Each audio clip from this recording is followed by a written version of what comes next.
پیتر پسریه که توی یه حادثه باعث میشه که توی 30 سالگی تازه بلوغ رو تجربه بکنه. پدر و مادرش هم واسش دختر میارن توی اتاقو تا شاید خیارش راست بشه و زمانی هم که واسه اولین بار میتونه خیارش رو راست بکنه کلی خوشحال میشن، ولی بعد از اون شهوتش خیلی زیاده و به هیچ کس رحم نمیکنه و میخواد که ترتیب همه رو بده. سلام رفقا، پیتر 30 سالشه و دکتر درمانگر مسائل جنسی هستش، اما خودش هم یه مشکل داره و پدر و مادرش هم خیلی علاقه دارن که اون یه دوست دختر داشته باشه، ولی پیتر به دخترها هیچ حسی نداره و خیارش هیچ وقت راست نشده. این بانو به اسم میشل همسایه‌شون هست و علاقه زیادی هم به آشپزی داره که یه دوست پسر هم داره، ولی پسره به میشل بی‌توجهی میکنه و همه فکرش به کارشه. پیتر هم یه کتاب نوشته به تازگی و به خاطر اون هم خیلی معروف شده و میخوان که باهاش یه مصاحبه انجام بدن. پیتر هم خیلی خوشحاله و وقتی برمیگرده به خونش دعوای میشل با دوست پسرش رو میبینه. وقتی هم پسر میره، پیتر میره تا به دختر دلداری بده، اما همون حین میشل پیتر رو میبوسه که یهو پسر یه سردرد عجیبی میگیره و بلند میشه و میره. پسر هم با دوستاش دارن بسکتبال بازی میکنن که توپ با خیارش برخورد میکنه و از دردش بیهوش میشه و میبرنش به بیمارستان و بعد از معاینه دکتر بهش میگه که آلتت به اندازه کافی رشد نکرده و یه تومور کوچیک خوشخیم هم توی سرته که باعث شده تستوسترون توی بدن تولید نشه، که پیتر هم میخواد اون تومور رو برداره و بعد از یه عمل موفق دوستاش یه دختر براش میارن توی اتاق تا جلوش لخت بشه و اونو تحریک بکنه. دختره هم هر کاری که بلده میکنه ولی خیار پسره بلند نمیشه.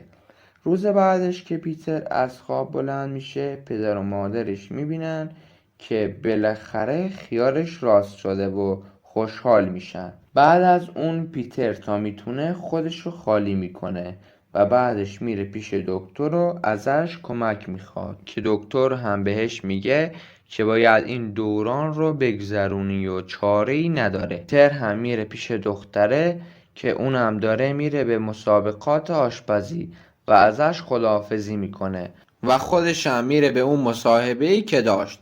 حین مصاحبه متوجه میشه که صداش داره دورگه میشه.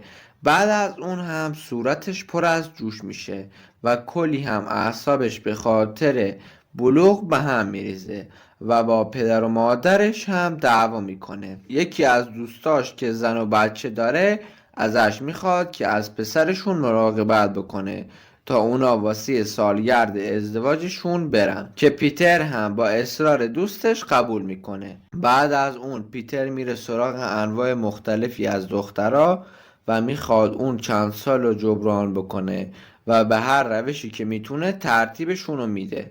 دوست پسر میشل هم با یه دسته گل میاد تا ازش معذرت خواهی کنه و میشل رفته به مسابقات و پسر هم دسته گل رو میده به پیتر تا وقتی میشل میاد گل رو بده بهش.